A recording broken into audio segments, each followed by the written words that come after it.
Welcome to the Do It Anyway podcast. I am your host, Maria Redman, here to take you down the crazy road of all things fitness, nutrition, wellness, and everything in between. Welcome this week to episode 27, another glorious episode. I want to extend a very heartfelt thank you to everyone that's been following along and listening. Thank you for liking and subscribing, and thank you for all of the great feedback. If you're new to the channel, welcome. Happy to have you here. Um, Listen to all the other episodes and come on the journey with us. So today's episode is going to be Q&A. There have been so many of you that have reached out to me via YouTube and my Instagram to ask me some questions, and I was going to try to just get them all answered individually, and I figured, you know what, this would be a great time to just do something somewhat of a different podcast and answer some, not all, of the individual questions. If you asked a question and I didn't get to it here on the podcast, rest assured that I will get to it in person on the channel. So just wanted to let you guys know that.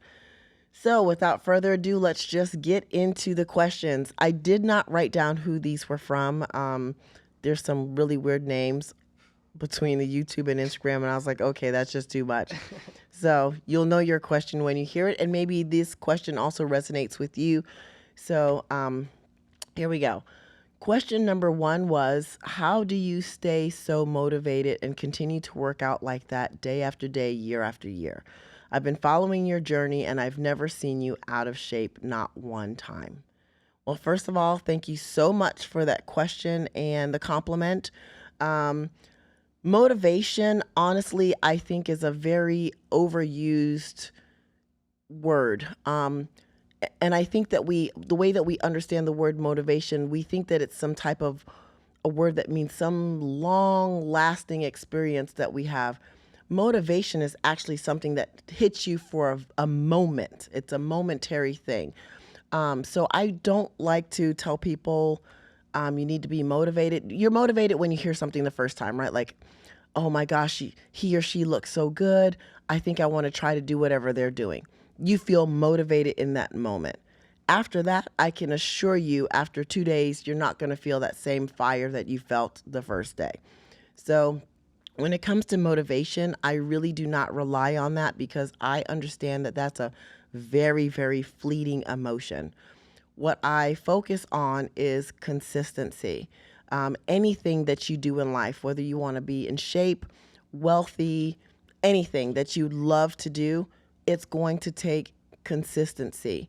I think we live in a society where we see so much of what looks like instant gratification. As just social media makes it look that way. But for some of these people that you see on social media, you think they're an overnight success. And actually, when you really go and look up their story, they are not. They were consistent at posting long before social media was so popular. There are a lot of famous YouTubers that after doing some research, I realized they had YouTube channels way back, like in 2015, 2016, when it wasn't really so happening. And they had just been plugging away consistently since then. So that is honestly the key, is just pure sheer consistency. So for me, that's number one. I don't do motivation, I do consistency. Then number two, staying in shape all year long, year after year. Well, a lot of that has to do with, not to sound cocky, and if this sounds cocky to others, I'm sorry, I'm confident. I love myself, right? I am in love with me, and a part of that love means taking care of my internal and external look and health.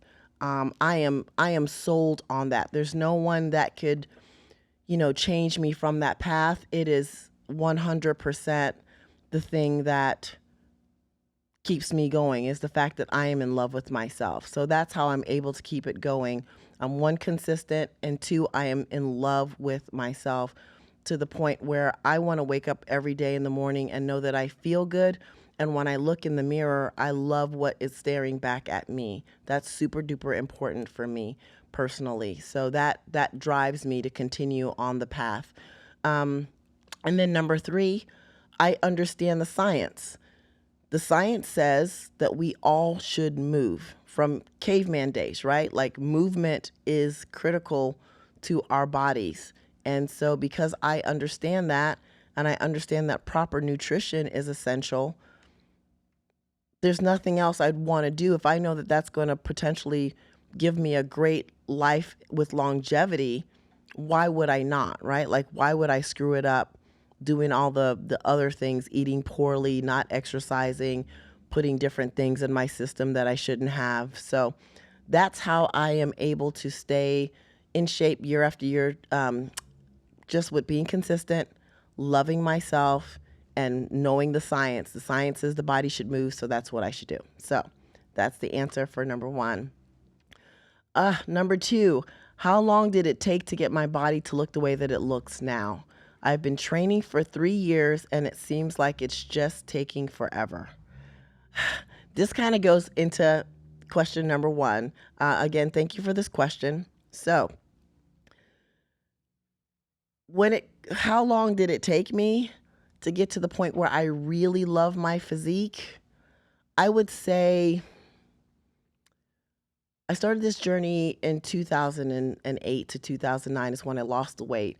And I would say from 2009 until about 2019 is when a decade is when I finally felt like my physique looked the way that I wanted it to look all the time. Does it really take that long? Absolutely. Especially if you're not using any type of, super supplements, i.e. steroidal compounds. It's going to take you a very long time. But do not be discouraged, because every ounce of muscle that's put on my body this way is mine to keep, right? And the dedication and the ability to just stick with something takes you so much further than just in exercising. It really transcends your life in your career path, with business, in your parental path, in your marriage. It gives you a different type of, I don't know, just a very different type of internal feeling to be able to know that when I look back and I'm like, wow, I stuck with something for an entire decade. Well, longer than a decade at this point, but it really makes me so proud to say I really stuck with something for me, right? So that is how long it took me, about a decade to get to the point where I'm at. If you're 3 years in, I would probably say that you're sold to the process. Stay sold to the process. It's peaks and valleys with the process as well. There'll be months where you look at yourself and you're not pleased. There'll be months you look at yourself that you're extremely happy. When those moments hit that you feel not so great, learn to be grateful that you have the ability to exercise, to eat well, because there are some people that don't even have the opportunity to do so. So focus on the positive rather than the negative. And I assure you, just keep chucking away. You will end up reaching your goal and looking the way that you want to look. But yes, it really does take quite a good amount of time to get there, in all reality. So that's how long it took me, about a decade. All right, next question. This one's deep. I've been working out for a while, and I'm now noticing that my friends are not wanting to hang out with me as often. Do you know why this may be happening? And if so, how have you handled it if you faced this before? So I talk about this a lot in the fitness space. If you have a group of friends that are not into exercising and not into eating well or taking care of themselves, unfortunately, when you make that decision to start doing it and then they finally realize that you're serious about it, like you're not going to break and go eat all the garbage with them, you will lose friends. And it makes me so sad to think about it and to say it, because I know firsthand how it feels. But it's not you that's the problem. It's them. It's their own insecurities what's happening. They're looking at you and they're thinking to themselves, wow, I wish I had enough, fortitude in me to stay consistent with going to work out and consistent with my nutrition and still able to hang out with your friends and say, no, I don't want to drink, things like that. They're so envious of that, that unfortunately I've come to experience that the envy turns into jealousy, and then you start to become almost a reflection of what they want, and they seem to think that they can't acquire it, and then they start to kind of just slowly dislike you. And so that's what is happening. You're not imagining it. You are really going through it. Most of us in the fitness field, especially in the bodybuilding space, have gone through this. This is why bodybuilders, male and female, tend to band together as a community, because we've unfortunately, for some of us, most of us actually, have lost our external community that we used to have. And this sometimes includes family members. On my journey, I can remember going to visit my Nana, and she would say things like, oh, I guess you can't eat that either, or you won't eat this, or if you're coming to my house, this is what I'm cooking, and if you want to eat, then you better eat that. So I was getting, pressure from my grandmother just to eat her food. Or you'll start to hear things like, "Oh, you're so thin now. You look sick," or, you're working out again. I think you're becoming addicted to it. You're doing too much. You will hear these things, and really, it's all in an attempt to keep the crab in the bucket with them, right? So it's that's all that it is. Crabs in a bucket. You want to believe that people want to see you do well, but you will quickly find that this is when people do not want you to do well at all. Fitness has been the one thing that I have seen that will break up friendships and families faster than money will. See, because if you make a lot more money, you won't typically lose friends. Actually, you'll have more people trying to cling on to you because they're greedy and they're hoping that you'll lend them some, or they could live, hanging out with you and live off of you. But fitness, it really sets you apart from people in so many different ways. Respect level changes.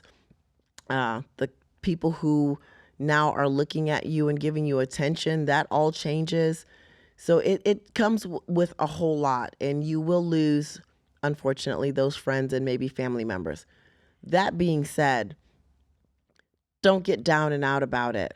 Friends and even family members are in your life for a season. And I know there's going to be some people be like, oh, but your family's always your family. Yes, they are. And you can love them, and you can love them from a distance. We used to say in our family, feed them from a long-handled spoon. Keep them at a distance. If they need you, you'll show up, let them know every now and again that you love them, check on them, but you're not obligated to be in people's presence that don't respect you. Period, point blank, end of story. That's just the way that it is. And so for me personally, I removed myself for a very, very long time from my family dynamic because I was just sick of hearing the complaining. Really, they were trying to say, felt like they were complaining about me, but what I realized, they were just in their own stew of unhappiness with themselves. And I didn't want any of that negative energy on me. So be okay with separating yourself from the masses. You'll find new friends that are interested in the things that you like at this stage of your life, in this chapter. So you'll make new friends. And honestly, just don't stress. Don't worry about it. Is it hurtful? Yes. But let that go. Like I said, it's their own insecurity.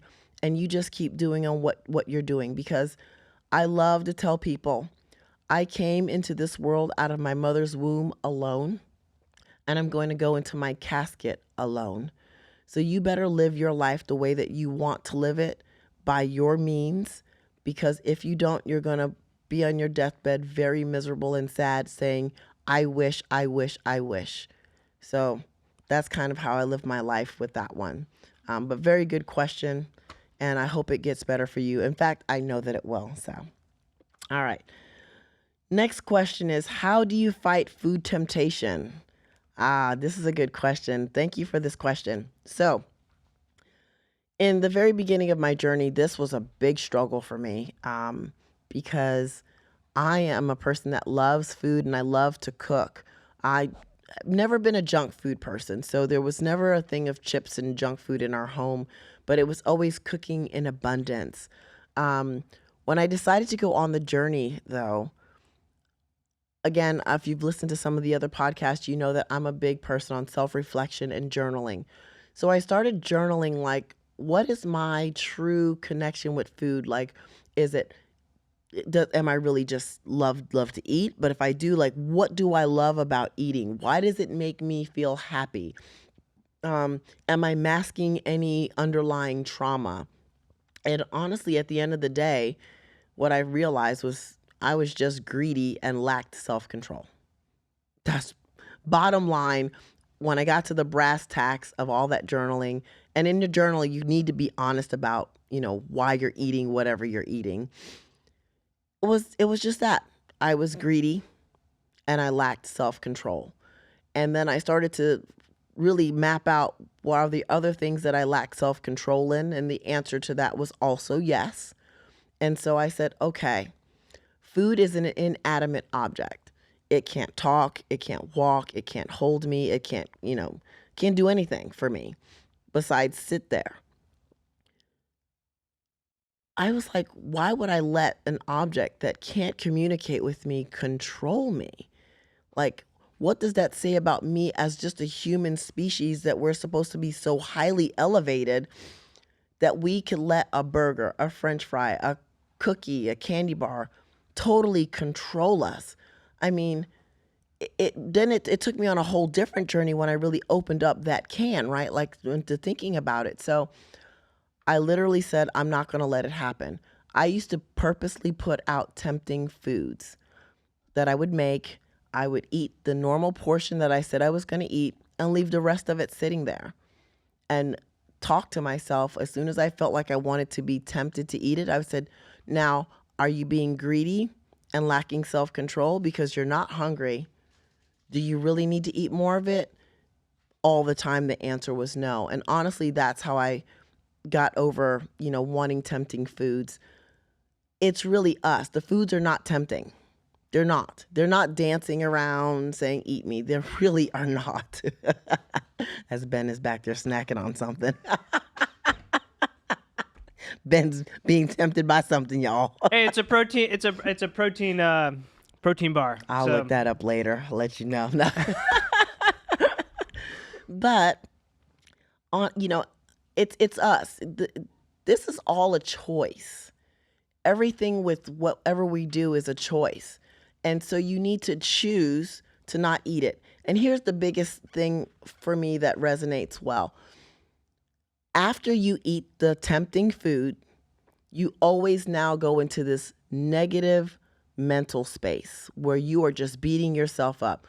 You're irritated that you ate it, but then even though you were irritated that you ate it, then you say stupid things like, well, I might as well eat some more because I've already messed up. So then you just finish it all as if that's supposed to help you get rid of it. We down spiral every time we do it. So here it is, a 2-minute bite of something has made you down spiral in the rest of your nutrition for the entire day. Maybe 2 days for women, mostly this happens. You feel so bad that you ate all the stuff. Now you don't even want to go to the gym because you feel bloated and you think that everyone's going to know somehow by osmosis and looking at you. We feel like we've turned into this big house. And so now we don't exercise because why? We ate that thing one day. It was 2-3 minutes of, oh, it tastes good. And now we've let 3 days of misery come.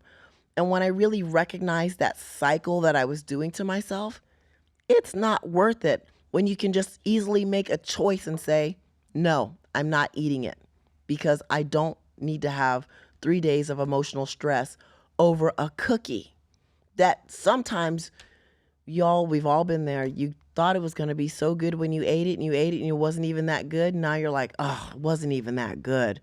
So what a waste. What a waste of calories. What a waste of mental energy. What a waste of emotional energy and physical energy, right? So that is how I really got over temptation with anything, honestly. I just say this is a choice. You can choose the right path or the wrong path. And if you want to choose the wrong path, know that there's consequences that come with it that you're not going to like. And for me, it's just easier to choose the right path the first time and stay away from the nonsense. So that's how I deal with temptation from food. All right, next question. Is there a better creatine to take? This is a great question because when you shop on the market for creatine, there's creatine monohydrate and buffered creatine, and then you'll see a fitness influencer saying that this creatine won't cause bloating, and I mean it runs the gambit. Scientific facts. First of all, creatine is one of the most tried and true tested supplements on the market. It does not matter when you take it. You can take it pre-workout, post-workout. I do like to front load a little bit to get it in the system, which means taking a slightly higher dose for the first 2 weeks, and that's fine. Now, that's creatine in a nutshell. Do you need to take it buffered? Does it cause GI distress? Very, very, very, very few people have GI distress from creatine. Creatine monohydrate is fine. It's all creatine monohydrate. Buffering really doesn't do anything further to it. Maybe getting it micronized makes the dust a little bit more fine. It's all the same stuff. Fitness influencers are just trying to sell you their freaking product, okay? It's not going to bloat you. And some people say, well, you gain water weight. It pulls water into the muscle cells, which is exactly where you want it versus under your skin subcutaneous. It's doing what it's supposed to do. It is not going to make you water retained. It's doing what it's supposed to do. Just get regular, inexpensive creatine monohydrate and you will be fine. You can put it in water, you can put it in your protein shake, you can mix it in your protein powder, pudding, whatever. You don't need all the fancy. So anyone telling you that you have to buy this special formulated creatine, they're selling you a can of garbage. Well, they're just selling you creatine monohydrate and then giving you best wishes on the rest of the stuff. And I guess by placebo effect, you might think, oh yeah, this is so much better. But that's only because you watched their social Instagram reel 50 times and you think it's just going to be superior. It is not. Save your money. If you're buying creatine for $34.99, no ma'am, no sir. You should be spending at most $20 for creatine at most. So that's the creatine. You don't need it broken down into 50 particles to take it. It's all garbage. Just creatine monohydrate. That's it. All right. So that's that question. This next question I love. Can you get in shape without drugs? Yes. Yes, you can. I would say 95% of my clients, probably 98, are all completely drug-free. I pride myself in my particular practice off of taking clients off of massive weight loss, as a matter of fact. The bigger the better, bring it to me, because I understand big girls and big boys. I understand being big. I just get it. I understand the psychology of it. But I enjoy taking a person that needs to do massive weight loss and taking them straight to the stage. I love that process, and there's no drugs involved. My last client, if you watched the last episode, Gianna, she looks phenomenal. Not one drug touched, not even necessary. And she is a new person to bodybuilding space. She's a beginner. So the answer to that is you don't need any drugs. You can get in shape without doing the drugs. Now, here's the problem that you're going to hit. Just like the person asked me how long it took to get my physique, and I said a decade, that's part of the problem. People want to look like what people who are taking drugs on social media look like today. That is not going to happen. Not even the person taking the steroids is looking like what you think they look like today. That's been a lot of years of hard work as well. I don't want to diminish that. I think people think drugs. Let me talk about that for a second. I think that a lot of people think that drugs are what's making the physique so good. Honestly, that's just helping muscle protein synthesis happen in the body faster so that muscle building happens faster. They still have to do the work. If I give you testosterone or Anavar or Primobolan, any of these compounds, and just sit you on a couch, you're gonna like a blowfish. You're not gonna put on any muscle. So drugs do not work that way that you guys think that you take them and all of a sudden you just look like an Adonis in the mirror. You still have to go do the work. So nothing's gonna happen without the work.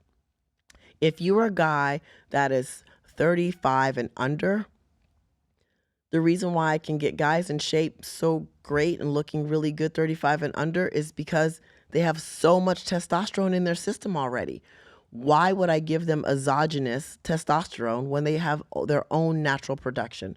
So if your hormone panel is intact, especially for guys, you can get in phenomenal shape without having to use any drugs. Now, if you want to become a competitive bodybuilder, we're talking as a man, especially, we're talking about a whole different ball game. Women can skate for quite a while, but men, no way. You're going to definitely, if you want to be competitive, you're going to need to do something. But I would wait till you get to a national, maybe, national level. But just to get into regular shape, like to look really good for male or female, not necessary. Now, you do want to make sure that your natural hormones are all balanced and everything is going well there because that's key. Women, you need testosterone in your body as well as your estrogen to make muscle. Actually, estrogen is one of the byproducts that helps you make muscle for both men and women. So you want to make sure that that is working well in your body. You want to make sure that your thyroid is working extremely well in the body.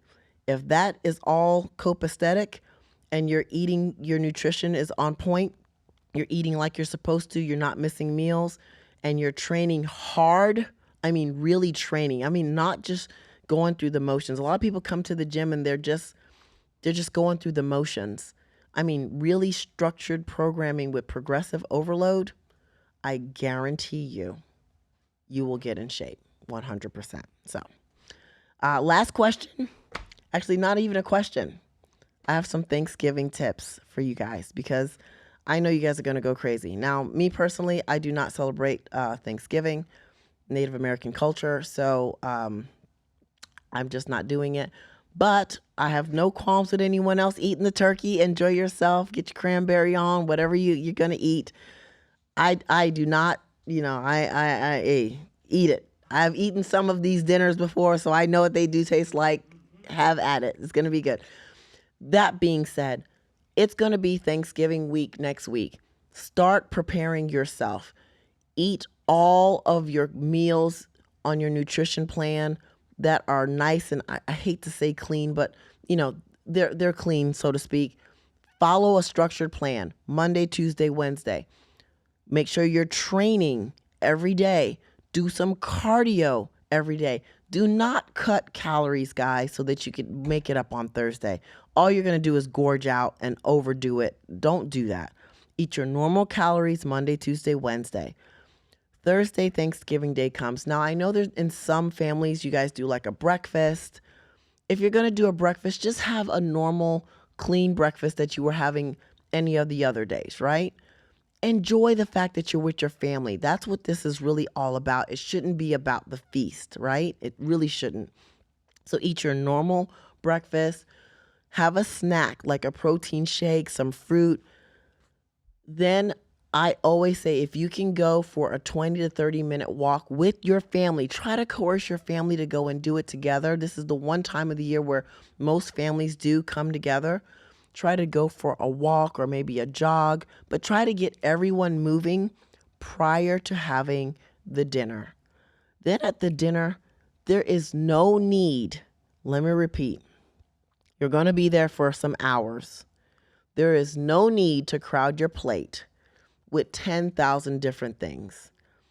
Get some protein, get some veggies, get a carb, normal portions. Take your time. Why don't you talk instead of everyone's shoving their face?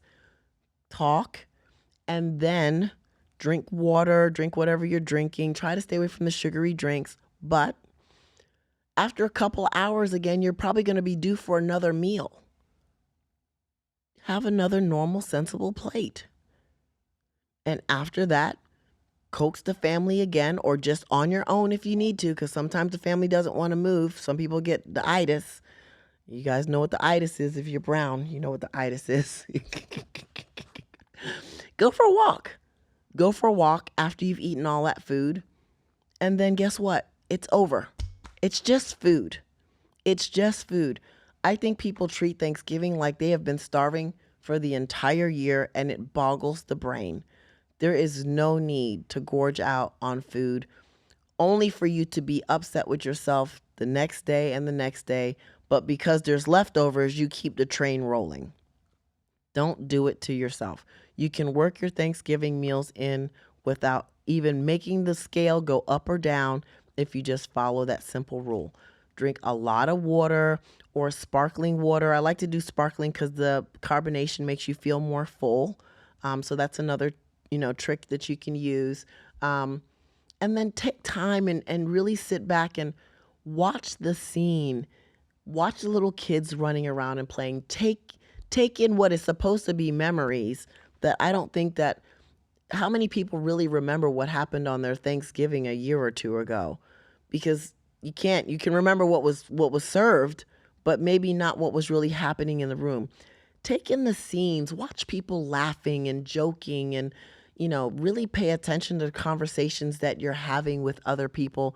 We're supposed to be having social interaction. The food is just something that's there. There's no need to go crazy. You're not starving. And as a matter of fact, I think it would be great for everyone to just make enough food for everyone to have a plate or two, and then take the rest of it to homeless people. They don't have a meal. Some of them are not going to make it into the shelter to be able to get a meal. So do things like that. Share the wealth, share the love, but we're focused on enjoying each other. And I think that you'll have no problems when you step on the scale on that following Saturday. So with that, we're going to close out this episode of the Do It Anyway podcast. I appreciate you guys taking your time to listen. Be sure to check it out on YouTube, Spotify, I almost said SoundCloud, YouTube, Spotify, and Applecast. And if you're watching on YouTube, be sure to like, subscribe, and share. I appreciate you guys. Peace.